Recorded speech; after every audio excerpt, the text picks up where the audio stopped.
In medicine, compliance is when the patient sticks to the medical prescription. It is extremely important.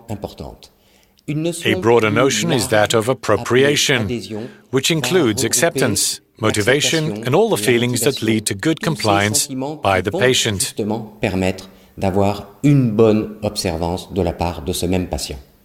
Let us take a look at the studies that exist on compliance. First, human medicine. Unlike therapeutic studies, which unfortunately cannot be transposed to animals, compliance studies are far more transposable for a simple reason. It is not the animal that takes the treatment, it is the owner who gives it to the animal. So there is no reason why the owners should behave any differently for their animal than they would for themselves. A few very precise examples. In cases of human arterial hypertension, known among cardiologists as the silent killer, and so a very serious condition, almost half of all patients do not demonstrate good compliance after 6 months and have partially or totally abandoned their treatment. Even worse, among kidney transplant patients, so these are people who have undergone a major operation, in 20% of cases, the anti-rejection drugs are abandoned, multiplying the risk of rejection by 7. This data is absolutely frightening when you think about what then happens in veterinary medicine. Other very interesting elements confirm these aspects, such as the fact that single-dose treatment favors compliance. A single administration per day is obviously a compliance factor which is replicated in veterinary medicine. Conversely, certain highly specific constraints, such as a drug that has to be taken half an hour or an hour before mealtimes, are very likely to lead to non-compliance. And this has been proved by a very specific study. Other studies give us the compliance threshold. What is the percentage of compliance at which a treatment will be complete? This threshold is estimated at 80 to 85%.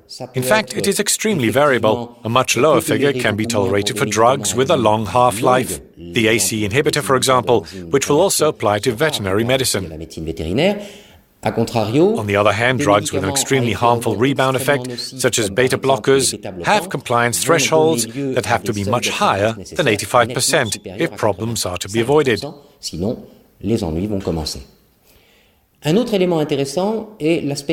Another interesting aspect is the financial one. Comparative studies on, say, France and the USA show that the compliance threshold will be better in countries with a high level of welfare cover, simply because there is no longer the expenditure aspect prohibiting certain people from taking long-term treatments. Now we turn to veterinary medicine. We have two very interesting studies on compliance.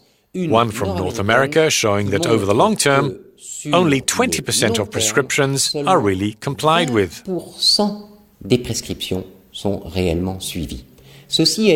This was confirmed by another, more cardiology-specific study, which showed that for AC inhibitors and pimobendan, the prescription renewal rate after 1 month was also only 20%, a very low figure.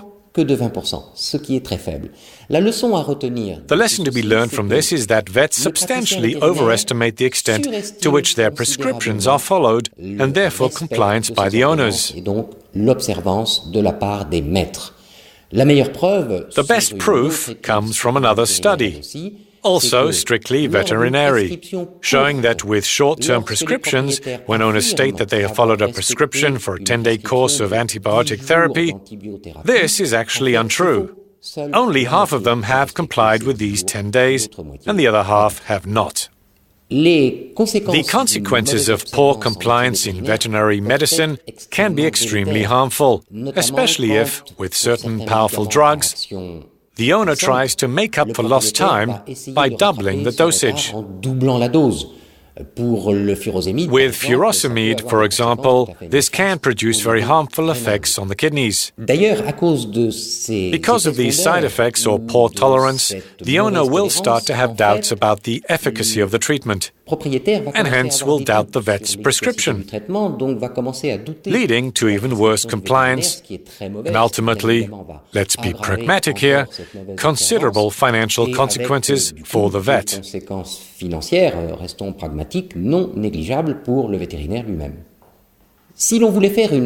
If we had to summarize the factors of good and bad compliance, we could easily make a list.